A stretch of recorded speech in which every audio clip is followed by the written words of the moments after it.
welcome to the channel guys. Today we're going to fit a tail tidy for the KTM 890 Ducar from MustardBikes. It's a multi-fit, so it fits both the 790 and 890. Let's see what's inside. Definitely a very compact look here. We've got the number plate holder, that's to grip the top, and also the tail light with the indicators nice and close as well. And now just for a compare, we've got the MustardBikes tail tidy here, and that's the original. So we'll be reusing the indicators with these ones. First things first, we'll want to lift the seat off. Looking in from the top, we're looking for this cable here. So if we can now just press that down and pull that out, like so. Next we'll be taking out the 4 bolts in here from underneath the bike, and it'll be a choice out of the T30 hex or just an 8mm on the surround. You can see it fits both. Definitely recommend the 8mm as it's much easier to get. Otherwise you could strip the internal of the nut. Yeah.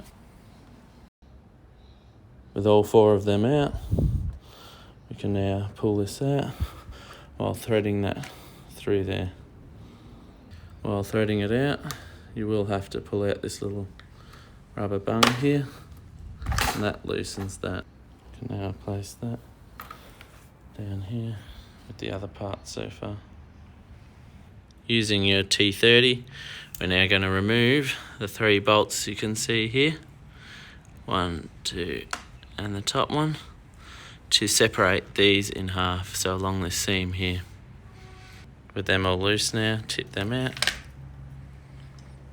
And before we can separate it down the seam, we've got 4 more bolts to undo. So T30 in here, and a T25 for these 2 little ones. Get them loose now. Move those 2. These. Place them over here. And this is what separates, or allows this now to separate. Also, I might add, if you haven't already taken off this when you undid the number plate, that also will inhibit it from splitting down the centre.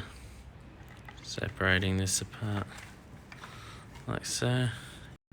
Most of this wiring is just held in by little rubber grommets, but we're going to use the small screwdriver just to unplug all these. So where you see the little clip in there, if you just push down on here and pull with the other, it'll slide out. Once that's done, it's important to be aware of the different, for when we're putting it back together, which one goes where. So just find similarities. For example, this one, well, it's got green tape on here. Here's the green cable. It might be different on others, but for this one, just make sure you're aware which ones. Red, if you're even concerned, you can always put something on the end, and obviously the other one for the middle.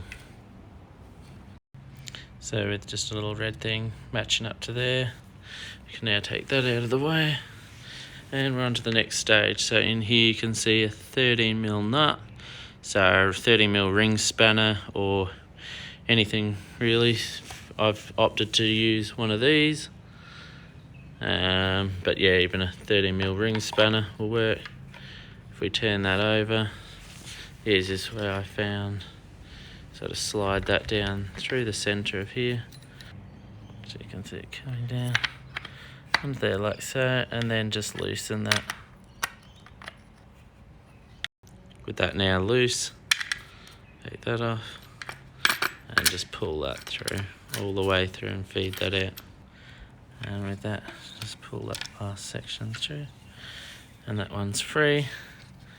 And we'll be reusing these.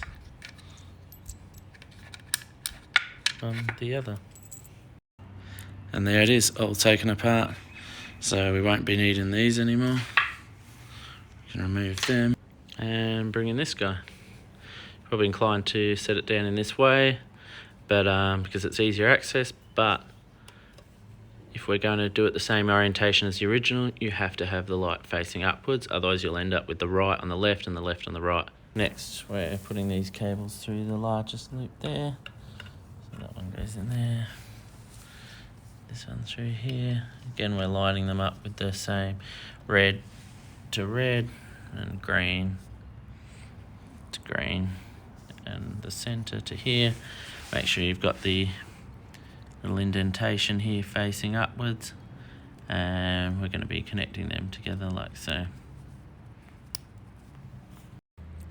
With them pulled through, before we clip these in, you're going to want to feed the cable, them onto the cable, push them all the way down, and still don't clip them in just yet because you'll need to slip the 13mm open end spanner on here to tighten them up, or in my case I've got this tool which happens to be 13mm as well. Slide that through and now we'll tighten them now. Just make sure you line up these little studs into their respective holes like that, pretty much like that one there. With those tightened up, move down to here. For later on we'll need to move this rubber little grommet all the way, bunching these all the way up to the end here to seal back up within there. So that one's through, slide it over the next, and then over the last. With that pulled all the way up to here, just leave it for here for now. It'll be easier for later. Using the little zip ties provided, we're going to first poke these three through here, and just the easiest way to for later on is just connect them here, so just around those three, not onto the metal or anything, just around the three cables there. That's all gone, and later on that'll be directly like that up into the bike. Let's feed that through, so just straight back in there, grab it on the other end, pull it all the way through. Once you've got that through, should be a little rubber grommet there, the weather seal. We'll just place that in. With that now holding it in place, grab the spacer with the texture bit facing down. Now place that one in there, and number plate holder, we're going to line all them up using the 8mm, and we'll now put those 4 bolts back in. With those all tightened up, just make sure you get all the cables in the centre along there. That's why we zip tied them together, but just when pushing these up, just make sure they're all snug and sit flush, and then tighten these up. If you want, put a little bit of Loctite on them. But otherwise, that's probably one of the neatest tail tidies I've seen in a long time. Last thing left to do, we got this cable here. Just tucked them nicely away under there. And if we just plug this one in, and we're ready to test it, we'll just put the seat back on. That all in place now, let's do a test. Got the tail light there. We're going to test the left hand indicator, the right hand indicator, and the brake light. That's super bright. What a difference. Say goodbye to all that. And that's us finished.